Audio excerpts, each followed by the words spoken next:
Hi, everyone. Again, just giving one more minute here, but we do have a large number of people already online.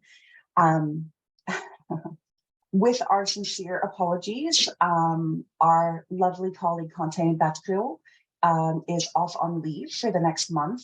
And unfortunately, we cannot figure out how to access his account to enable the translation today. We will get that sorted out before the next call with apologies. If there are any questions from colleagues whose first language is French, please feel free to place it into the chat and we will do our best. So, avec nous excusons, mais ce n'est pas possible aujourd'hui de faire la traduction en français parce que on a des problèmes avec le compte de Quentin qui normalement mène ces réunions. Donc, avec nos excuses, on va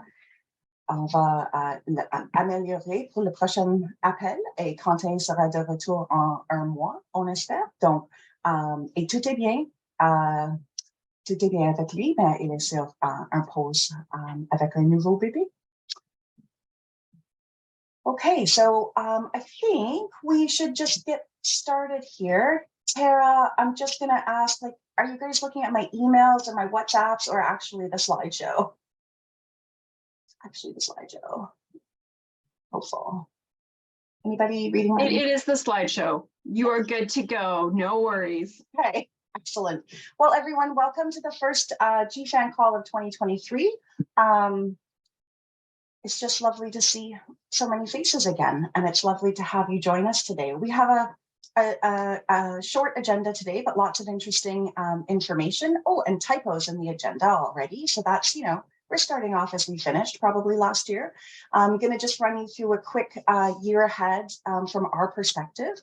And then we want to introduce the GFAN TB HLM hub, some of the timelines, issues, and what's at stake, and some of the colleagues who joined us on the GFAN team to help us support coordination of civil society and communities ahead of the TB HLM.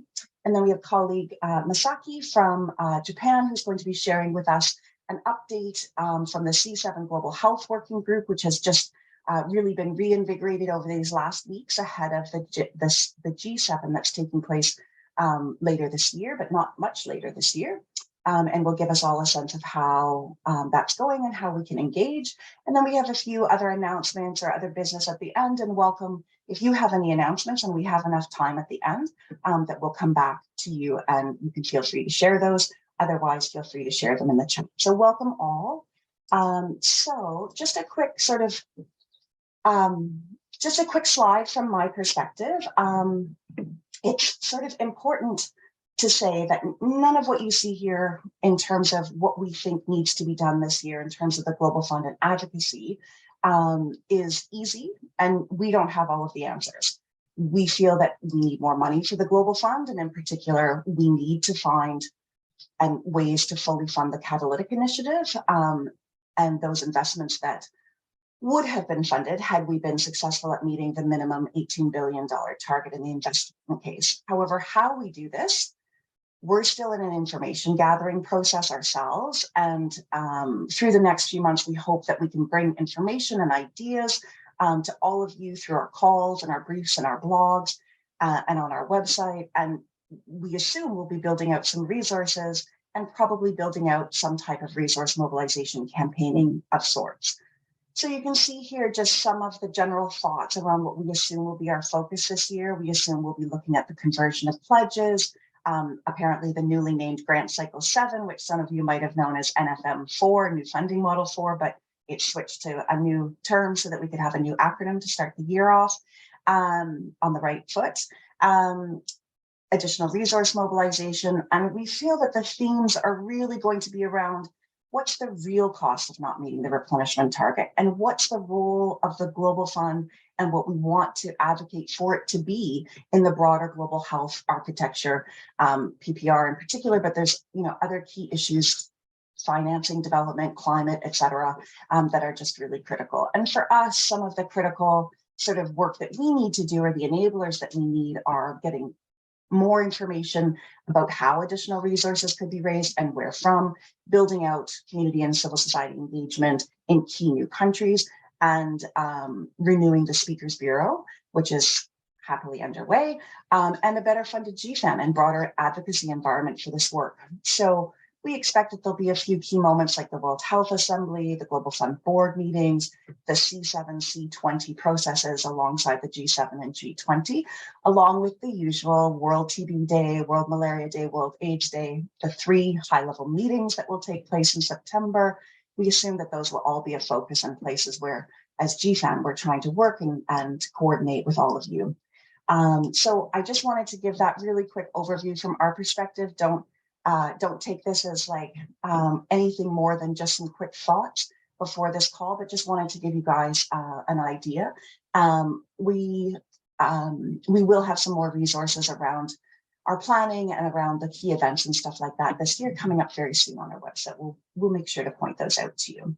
And so I'm going to stop sharing now, and I'm going to ask Robin Waite to start sharing her screen. And I'm just going to quickly introduce the next topic, or Priyanka, sorry. I'm not sure which one of you is sharing, but we're very excited today to be coming to you all and saying that we are underway with the Affected Communities and Civil Society Coordination Hub. As some of you know, we did announce just before the Christmas holidays for us that last fall GFAN did apply to support civil society and communities ahead of the HLM on TB that's coming up in September, and we were successful. And we are delighted to be able to be joined today by 2 consultants who are job sharing the critical work that needs to be done to support all of you in that work, Robin Waite and Priyanka Ayer. So I just wanted to just quickly note, that in 2018, GFAN did sort of did have this role as well, but we called it something different. And we also worked hard in our application and since then in developing our work plan more clearly to find ways to improve upon what didn't go so well and to resurrect those things that did go well or things that we thought could be just done a little bit better. So we're trying to apply the lessons learned. We'll be reaching out to a number of people within the TB community who are already active, already doing key work in regions around preparing for the HLM and making sure that we're bringing people together and reflecting all of that and making that all available to everyone through our platforms. We'll primarily be using the Civil Society TB listserv, or I think actually it's TB Civil Society listserv for communications around this, but of course we'll be keeping GFAN engaged and up to date on what's going on. So without further information or time taken up by me, I'll pass it on to Robin, who's just joined us, I think, as of last week. So Robin, over to you. Great, thanks, Katie. So we're really excited to be here, Priyanka and I. For those who don't know me, my name's Robin. I'm now working very squarely as an independent consultant engaging in efforts to end tuberculosis. And before I went out on my own, I was working with Results Canada. During my tenure there, I started engaging in the TB space as a TB campaigns officer, during which time I had the privilege of working alongside a number of affected community groups and civil society organizations to develop a report and a survey initiative looking at the impact of the pandemic on the TB pandemic across a diversity of different key stakeholder groups. I also played a leading role in reinvigorating the Stop TB Canada network in Canada, and I remain on that steering committee. In addition to having taken on this role with GFAN, I'm also currently engaged in some consultancy work with TB Alliance and also with the Stop TB delegations, supporting with the Deadly Divide 2.0 report. I have a global health background, and I'm really, really excited to be here. And I'm going to pass it over to my colleague Priyanka to introduce herself. Thank you, Robin. Hi, everyone. My name is Priyanka Iyer, and I am based out of Delhi, India. I am working as an independent consultant with the Communities and Civil Society Coordination Hub. But before this, most of you might know, I was working with the Global Coalition of TB Advocates as the Communications and Digital Media Officer. I do continue to be a part of the GCTA, though not actively involved in the Secretariat anymore.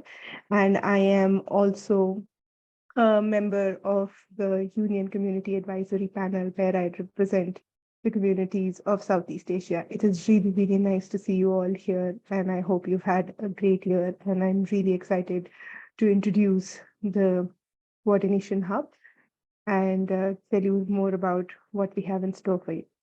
So over to you, Robin. Great. Okay, so as I'm sure you're all aware, the first high-level meeting on TB took place in 2018 alongside the United Nations General Assembly. And it really came about off the back of a coordinated campaign led by Stop TB board members and South Africa.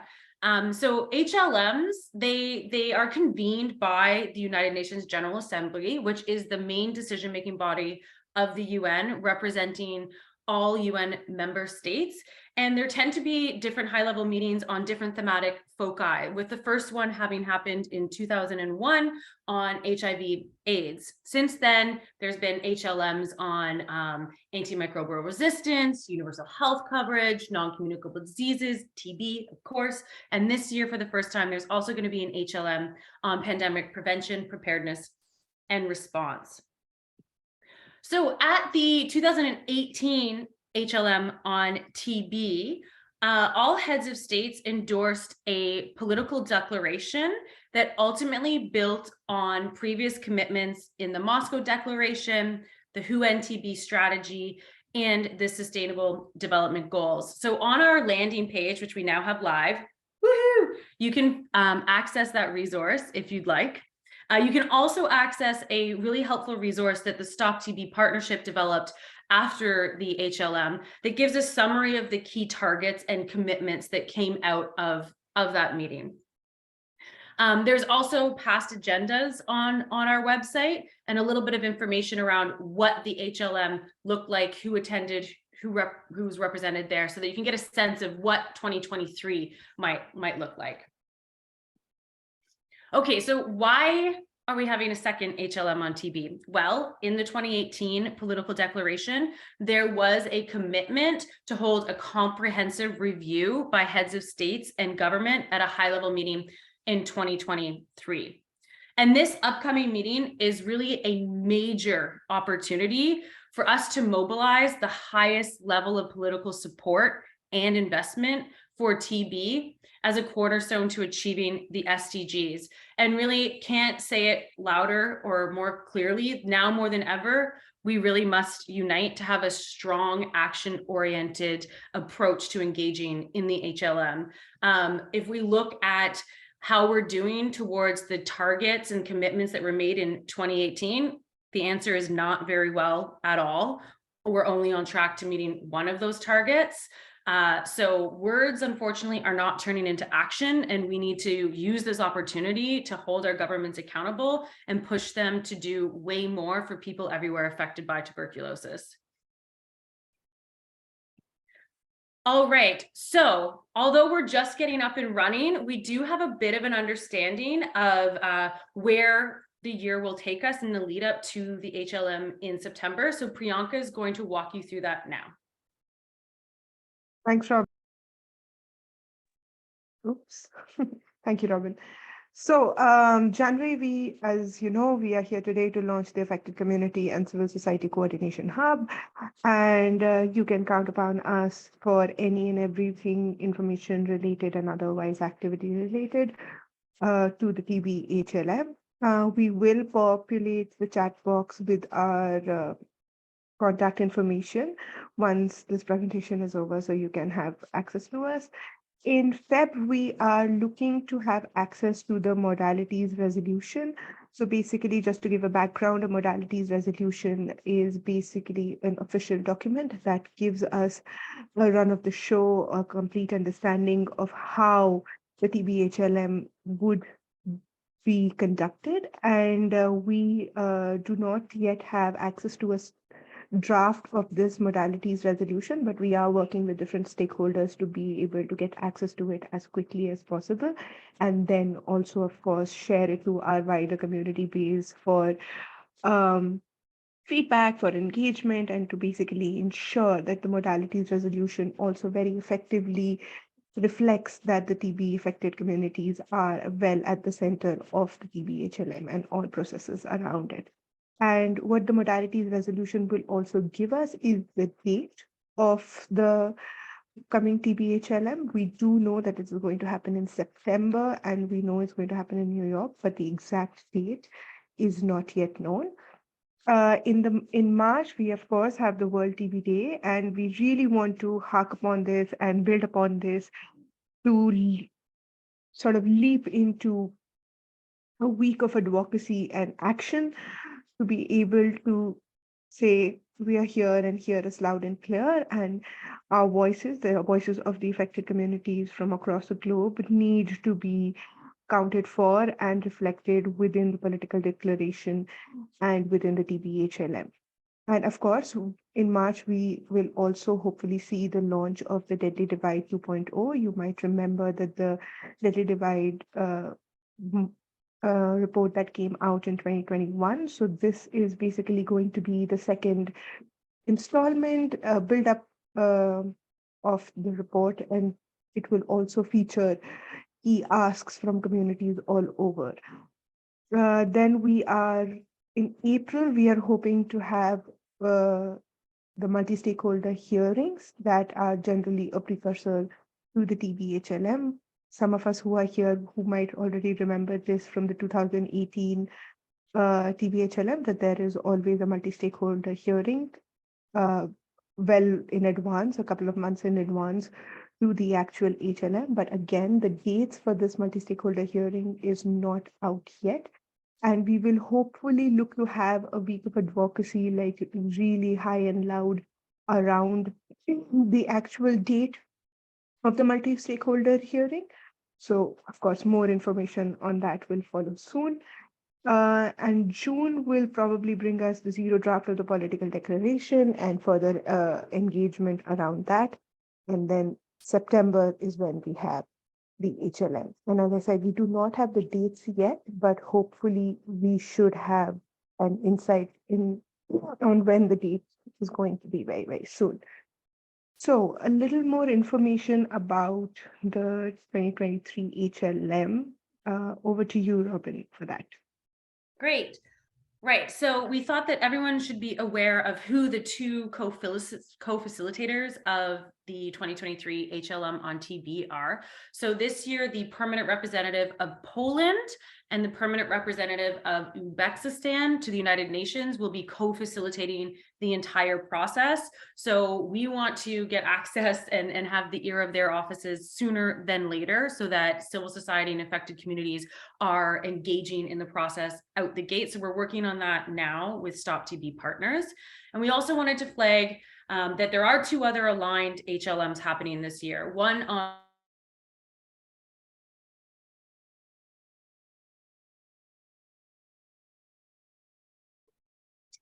We've just had Robin freeze for a second. I don't know if you can hear us, Robin. Priyanka, are you able to jump in if she doesn't come? Yeah, Thanks. let me do that. All right, so the other two HLMs that will be happening is the first ever HLM for the pandemic prevention preparedness, and I suddenly have a bad throat response. Sorry. And this is going to be oh, there you are, Robin. Okay, over to you then. My sincere apologies. I'm sorry. I'm not sure what I missed. But was just saying that the other two aligned HLMs are happening, and that TB should be elevated across both these spaces. TB really is an indicator of the state of UHC. And we saw during the COVID-19 pandemic, the criticality of TB infrastructure and resources for rapidly responding to COVID-19. And of course, TB is critical to pandemic prevention because TB is itself a pandemic, which is a global health security threat and risk. So we will be tapped into those spaces, Priyanka and I, but if others are tapped in, that would be great. We'll share some links in the chat for how you can engage with civil society that are tapping into those spaces. And we will be working to make sure that there is some horizontal collaborations taking place with those communities.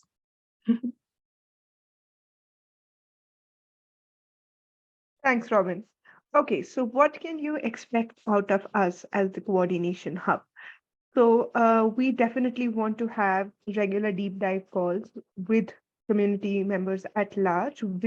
These calls will function separately from the regular GFAN calls that we have been having.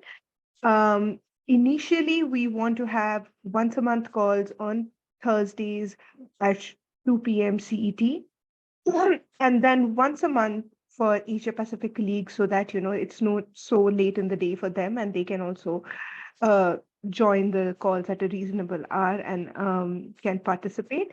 Our first deep dive call is scheduled for the 9th of Feb. Apologies, this is again in the CET time zone, but we will very soon get back to you with a scheduled time zone for Asia Pacific calls and Southeast Asia calls as well. But I just want to flag off that this is not set in stone. We are really looking to you to understand what you would want and what the best way to communicate and the way forward might be. Does once a month call look like too much, too less? And what more would you want from us in terms of being able to communicate effectively and regularly? So where can you find more information on what we are doing and how can you get in touch? So of course, we have our TB HLM landing page, which is nested within the GFAN website.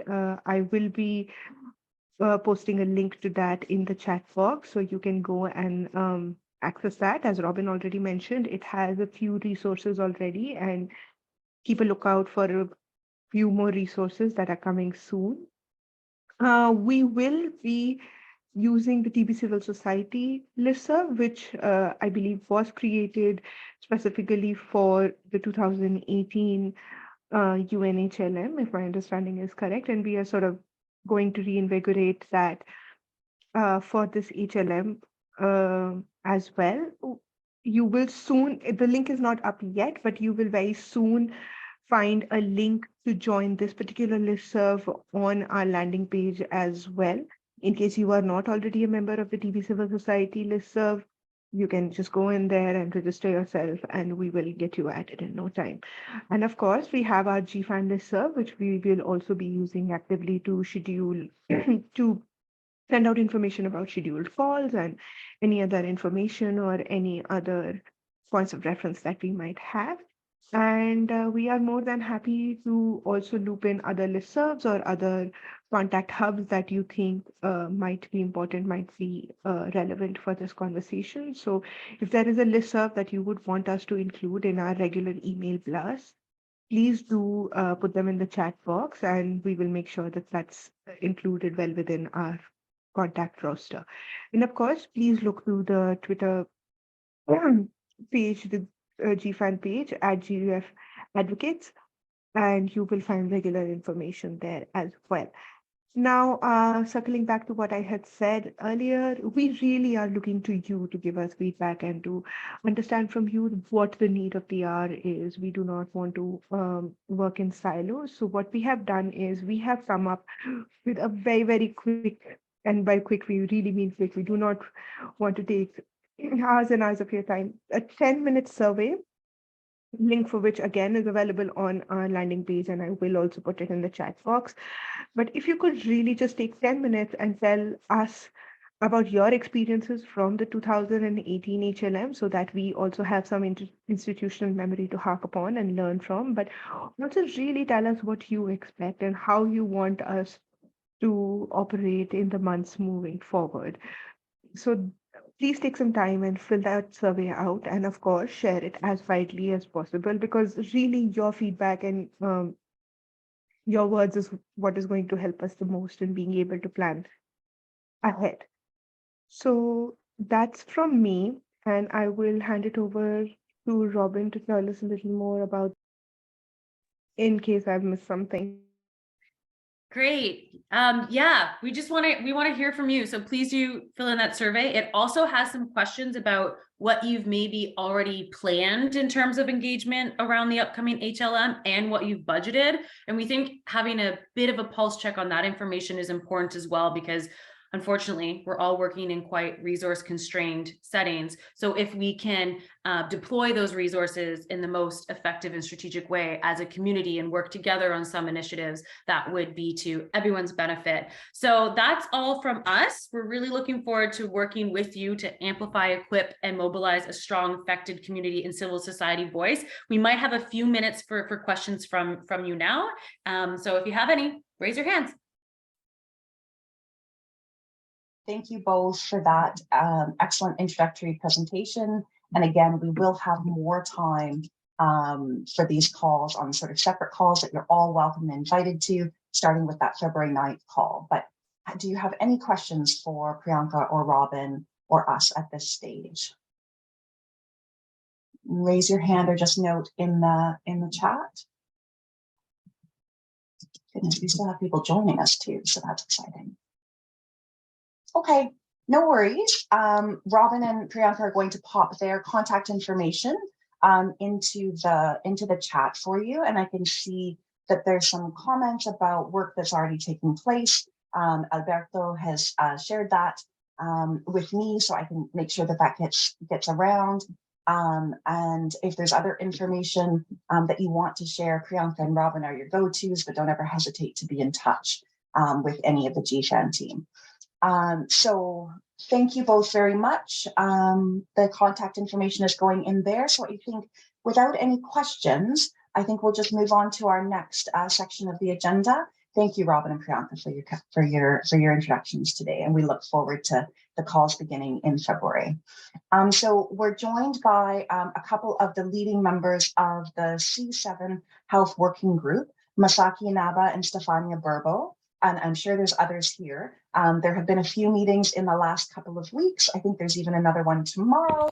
But we're welcoming them to give you a short update in terms of what's being done through that health working group, what some of the key work is going to be, and just how we can all get engaged. So Masaki, Stefania, thank you so much for joining us today. Masaki, over to you.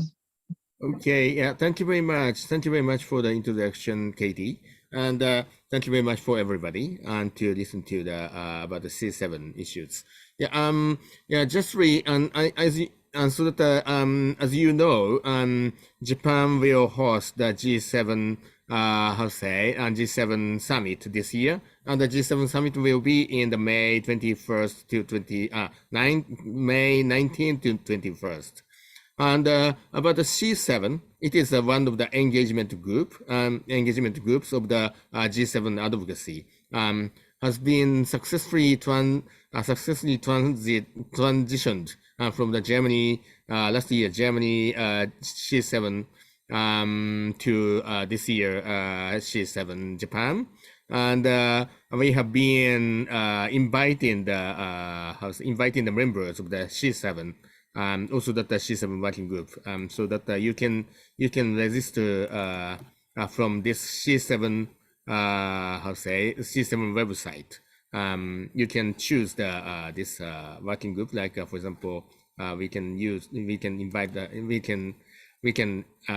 apply the Global Health Working Group by checking and writing the names and also the organization and submit. So it is very much easy to register yourself to the C7 Global Health Working Group, and also that there are 6 other working groups are there. So I would like to ask you to register yourself to the C7 Global Health Working Group, and so that firstly I would like to invite Stefania and to speak something about the structure of the C7 Global Health Working Group. Which is led by all the members of the coordination body are the GFAN family, and I will have a brief speak about the agenda, main agenda set by main agenda set by the hosting country Japan, and what is the important on from the context of the AIDS, TB, and malaria UHC advocates in the GFAN. So, Stefania, and can you floor is yours. Thank you very much, Masaki, and hello to everyone. Yes, a few words about the coordination of the Civil 7 Global Health Working Group this year under the Japanese presidency. Masaki is the national coordinator. I've been appointed as international coordinator, and we work within a coordination team that is composed of the two of us, of course, and from Robin Montgomery from Canada, Peter Wiesner from Germany, and Kurt Frieder from Argentina. Robin and Peter were the former coordinator last year of the Global Health Working Group, and so we can have a continuity with the work done last year, and Kurt has a huge experience like the other of the group about the Civil 20 and Civil 7 processes. We are going to have tomorrow our first virtual meeting. We had last week actually a meeting, but it was a preparatory meeting. The really first one will be tomorrow, and we will define the priorities of this working group. We agreed that, of course, we have to submit recommendations according to the G7 Global Health Agenda, but we have also to define if we feel that there are other topics that for us are key, and if even if they are not priorities for the G7, we will submit our recommendations on them. They will be decided according to the survey. We have just sent a survey today in order to identify the priorities for the group. We will discuss these priorities tomorrow. And with regard to the main activities of the group, we are going to have hopefully meetings with G7 representatives from Japan and also other countries, and for example, and we will send recommendations, for example, before the G7 global health expert meetings, of course, before the G7 health ministry meeting, and we are going to work on the global health chapter that has to be included in the Civil 7 policy pack that will gather recommendations from all the Civil 7 working groups. We would like to plan side events, for example, during the Civil 7 summit, and more or less these are the main activities. So thank you very much, and Masaki, over to you. Okay, thank you very much. And I will show how to say the short my presentation. Please wait for a moment, and how to say this one. This one. Yeah, I will show you. Yeah, very briefly.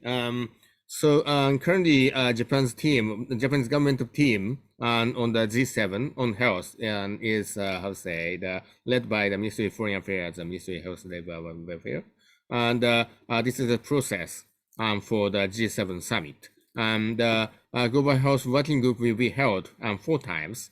The first meeting was already held, and 21 organizations, including the Global Fund and Stop TB Partnership, were invited, and also Japan Civil Society Organization Network on Global Health was also invited to make the 3 minutes speech for the prioritization of our agenda for the G7.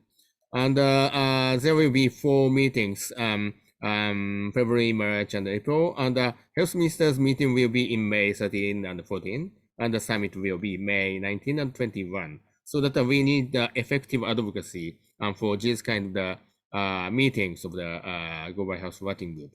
And also there are some kind of opportunities of the advocacy, including the G7 summit, and it will be held in April 13 and 14. And we will develop a G7 policy paper on the global health. And so that we need to prioritize AIDS, TB, malaria, and related issues as a kind of major issues in our civil society advocacy.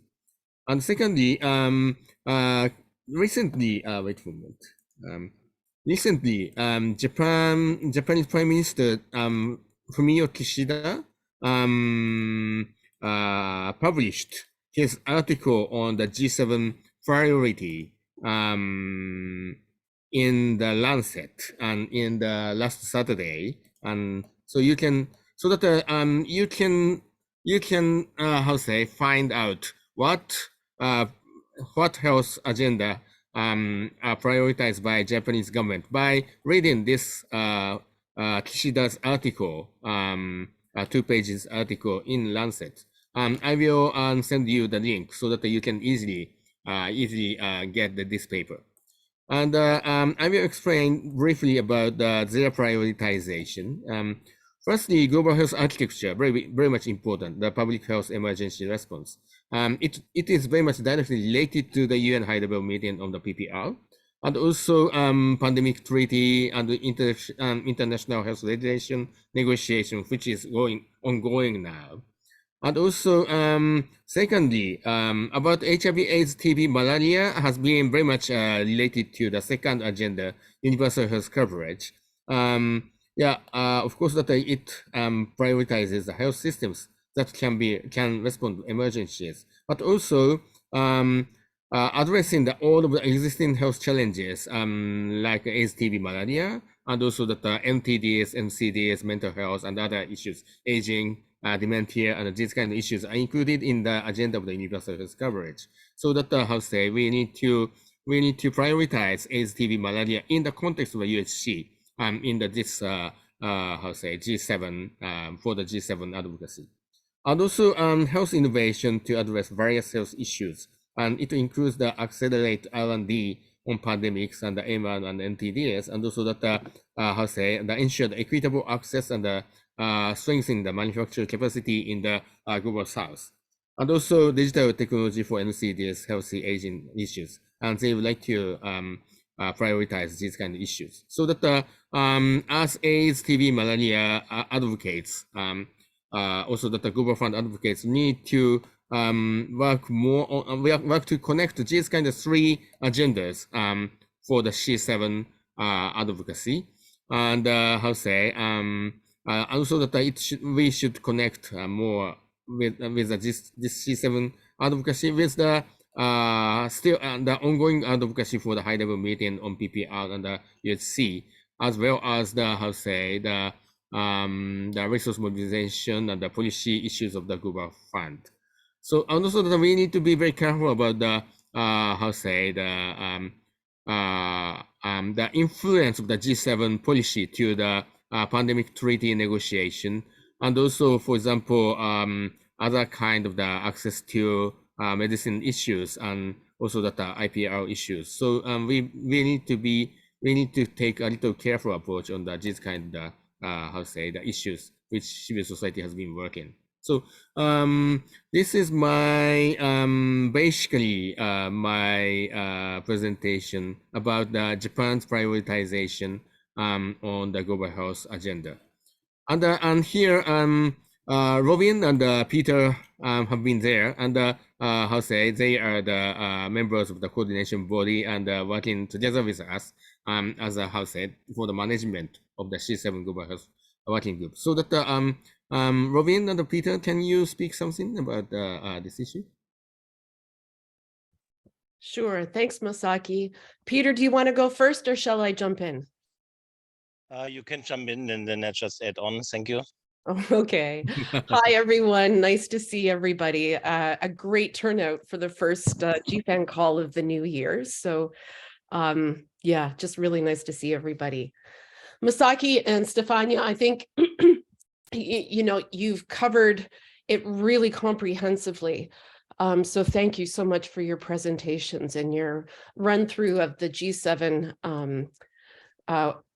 agenda. I think the key point that I'd like to just to add on is based on the last slide that Masaki was showing. And one of the things that we're noticing is that the G7 continues to work in silos and addressing, you know, the pandemic preparedness and response, the different high-level meetings, the agenda on UHC, and of course, health innovations as siloed issues.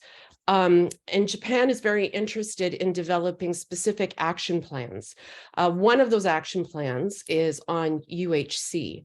And this is a tremendous opportunity for us as global health advocates, in particular for HIV, TB, and malaria, where we are able to really, in all of the communications that we develop together, including the G7 or Civil Society 7 Global Health Working Group position paper, is to show those interconnections across all of these different issues. Because if we continue, as we well know, in silos, then we're really not achieving or optimizing the impact that we could have. And so in our preparatory call that we had last week, it was a really great conversation with everyone to really identify where some of the pressure points are. And we'll review those tomorrow with the first kickoff call.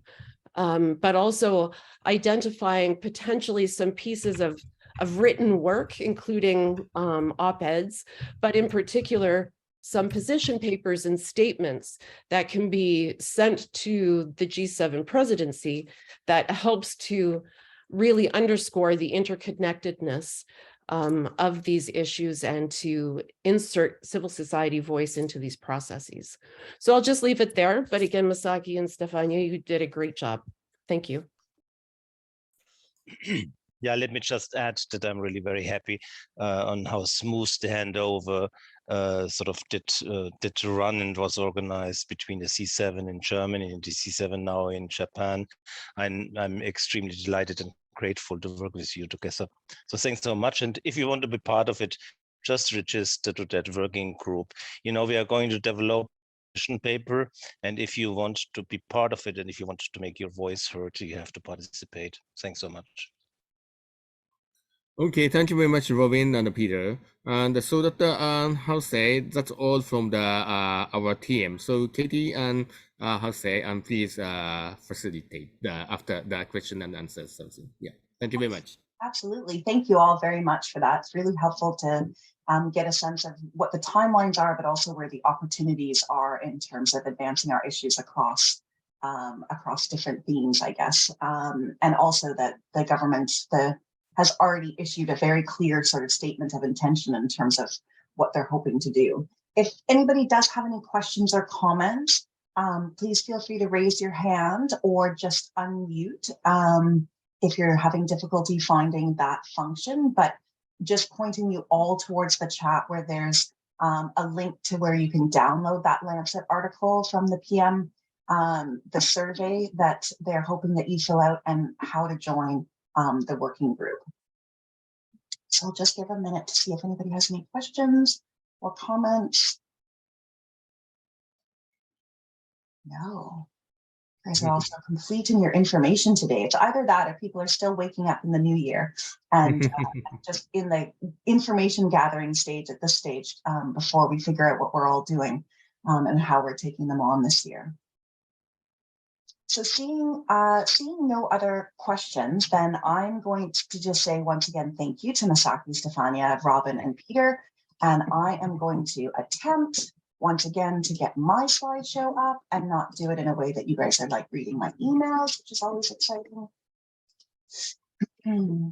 Just while you do that, Katie, I do have a question, and maybe we could take it offline, but would love to learn from you how we can align some of the C7 global health work with the TB HLM work and maybe the HLM work of the others that are going on, so that we're tapping in and kind of leveraging each other's spaces in smart ways. So maybe we do that offline, but would love to just have a conversation around that and start working in that way if it's beneficial. Okay, yeah, thank you very much. So I think that all three key agendas are very much related to TB issues, especially about the universal health coverage and also that the health innovation. How say Japanese government have been pushing on the third agenda, health innovation, on R&D, and also that how say the deploying the digital technology for the how say health, and it all very much related to the TB. How say the R&D related to TB, and also that the delivery, the equal access to the TB. How say the updated TB. How say technology or something. So that probably we need to push the TB issues in this UHC agenda, and also that the health innovation agenda also, and in the global health architecture issues, probably we need to raise attention on the TB on the TB in the discussion of the global health architecture discussion on the, for example, high level governance mechanism, and also that the how say the in the context of the, for example, surveillance and other issues. So anyway, connect TB with these three priorities and advocate for the government. And it is my suggestion. Thank you very much. That's great. Thank you. I think there's a lot, and of course, it's been so many years now where the Japanese government has been a leader in terms of the UHC conversations and really pushing those. Any further questions? Sorry, now that I've screen shared, now I've like lost everything. Everything's changed around, but any other questions? Just feel free to unmute and just jump in. Okay, then we're just going to go to my last slide, which is very exciting. Just wanted to share a couple of staff notes with you all. That since the beginning of November, I think it's been mentioned in a few different places and it's up on our website, but we do have a new staff person, Yurislum Belay, who started in November of last year, and she's based in Ethiopia. She works part-time with us, supporting our team around grants management and our monitoring, learning, and evaluation work, as well as supporting subgrantees through an MVF fund that we are a technical partner on. And she also works supporting at a sort of a hub for civil society organizations in Ethiopia with a number of different sort of technical assistants, I guess is the way to put it. So we're delighted to have her on board. That's her lovely picture there. I'm not sure if she's on the call so that she can today, so that she can say hello quickly, but just wanted to make sure that we've taken the opportunity to introduce you to her, and you may start seeing more emails from her as she continues to get fully on board here. And we also just wanted to let people know that Conte Batfio, as I said at the beginning of the call, is on a month leave and will return at the end of February, or so far that is the plan. I think it's okay to say that he and his wife welcomed their first baby yesterday or earlier today, depending on where you are in the world. So we're delighted by that news and delighted for them, and everybody is doing well. And we hope that he will be able to return at the end of February. So we just wanted to make those quick announcements. We wanted to also, and many of them are online today. I've seen some of their Some of them pop up, Miriam, Ulia, and others. Ani, I think, is also online. I just wanted to again say thank you to our former speakers and our mentors. As many of you would have seen, we had an open process to find new speakers this year that closed last week, and we were delighted to receive over 30 excellent applications. So Tara will be working with our International Steering Committee members to work through those and select a new group of speakers to support us all in our advocacy. So just once again saying thank you to all of those who've given us their time, as well as the mentors, Lois, Maureen, and Timur, who gave their time to their colleagues as they came on board as speakers about 2 years ago now. And then I will post a link once I figure out how to control things again. But just to say, we published a blog last week. Really, it's from Conte as our communications person, which is just that we've had a lot of conversations over the last few months about rethinking how we approach our communications with you all. The business around Twitter and whether it will survive and so on is kind of the catalyst for our thinking around this. And so we're just taking a little bit of a different approach to the beginning of this year in terms of our communications. We're still on Twitter. We're still using it. We'll still use it for the TB HLM and our broader work as GFAN. But we're also just trying to go back a little bit to basics and use our listserv and our website as sort of main sources of information for all of you, and sort of revitalize that communication over the listserv, not to overburden anybody with too many emails. We'll keep it sane for all of you. But we also, we're not on Twitter so that we can reach a broader public audience necessarily. Our goals in communication is always to support all of you as our members and amplify those issues that you care about. So you can find that blog. Tara has popped it into the chat for me. Thank you, Tara. So you can find that there, and our blogs themselves are sort of indicative a little bit about how we are going to approach communications. You're going to see a lot more reflections from us as a team and more informal kinds of thoughts through our blog, but also, some of the regular stuff where we share lessons learned or key successes that some of you have had as our members. So those are the announcements that I wanted to make today. And we do have a few more minutes here at the end of the call. So I would welcome that if anybody does have anything that they would like to also announce, to please raise your hand. I'm going to stop sharing now just so that I can actually see the meeting properly and see any hands. But if anybody else did have any other announcements or anything that they wanted to make about upcoming events or new people on your team, please feel free to raise your hand. Otherwise, we will end this call with a few minutes before you have to jump on your next Zoom call, which is always welcome, I think. Any other announcements? Okay. I'm not seeing anyone unmuting or trying to put anything in there. So thank you all for joining today. Hopefully the information was useful. We look forward to everyone being fully up to speed and coming in with lots of comments and discussion on future calls as we normally do, but just welcome back to, I don't know, fun GFAN stuff in 2023. We're really looking forward to working with you all again. It's going to be a shockingly busy year by the looks of things, but that's okay. We've done this before, and we'll do it all together again. So thank you, everyone. All the best, and keep an eye out on the GFAN listserv as well as the TB Civil Society listserv for more regular updates from us, the next calls, and particularly around the HLM on TB as well. So thank you, everyone. Have a great rest of your day, and we'll be speaking with you soon, no doubt. Thank you, Katie. Everyone. Bye-bye. Thank you. Thank you. Bye-bye. Thank you. Bye-bye. Bye, everybody. Bye. Thank you. Bye, everyone. Bye, everyone. Bye,